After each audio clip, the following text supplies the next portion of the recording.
주요 은행들이 대출 모집인을 통한 주택담보대출 옥죄기에 나서고 있습니다. 정부의 가계대출 총량 규제 강화로 대출 수요를 억제하기 위한 조치입니다. 경제부 김보미 기자와 보다 자세한 이야기 나눠보겠습니다. 김 기자, 은행들이 3분기 가계대출 문턱을 더 높이겠다고 예고했다고요? 네, 그렇습니다. 한국은행의 은행권 여신 담당자들을 대상으로 이 3분기 대출 시장을 어떻게 취급할 것인지를 조사해 봤는데요. 주택담보대출 그리고 신용대출을 막론하고 이 대출 행태 지수가 전분기보다 더 떨어진 것으로 나타났습니다. 대출 행태 지수가 떨어졌다라는 것은 그만큼 은행권이 앞으로 대출 심사에 더 소극적으로 임할 것이라는 의미입니다. 네, 대출을 옥죄려면 일반적으로 은행들이 금리부터 올리던데 현재 주택담보대출 금리 상황은 어떻습니까? 부동산 대책 발표 당일이었던 6월 27일과 비교하면 소폭 오르기는 했지만 크게 차이가 나지는 않는 모습입니다. 신규 코픽스 기준으로 6개월 변동 주담대 금리를 보면 하단은 변화가 없고요. 상단만 5.76에서 5.88%로 0.12%포인트 올랐습니다.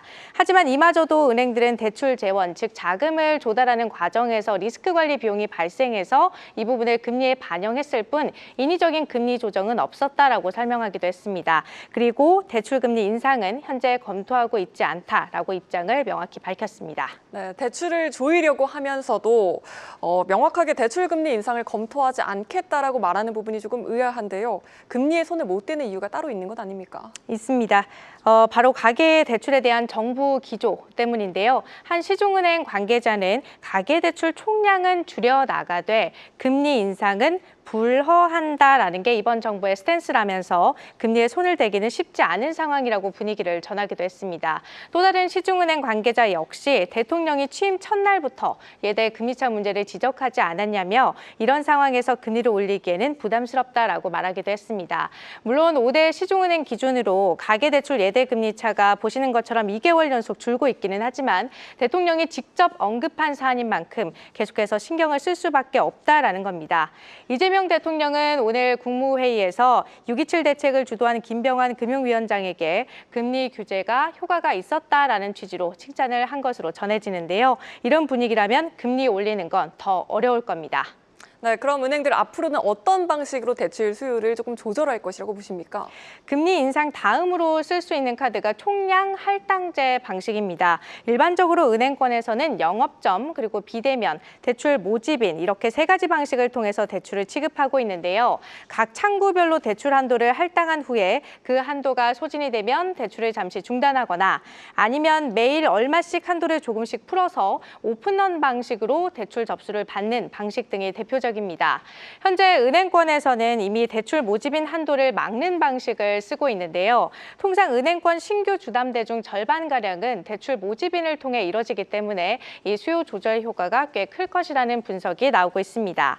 현재 자료화면이 나갈 텐데 신한과 하나 그리고 농협은행이 8월 혹은 9월 실행분 주담대 접수를 중단한 상태입니다.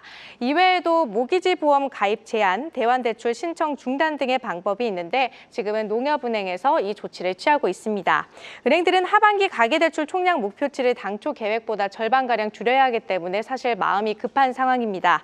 3분기 더 가면 10월까지는 실수요자들 불편을 초래하지 않는 선에서 지금처럼 타이트한 대출 관리 기조가 이어질 것으로 보입니다.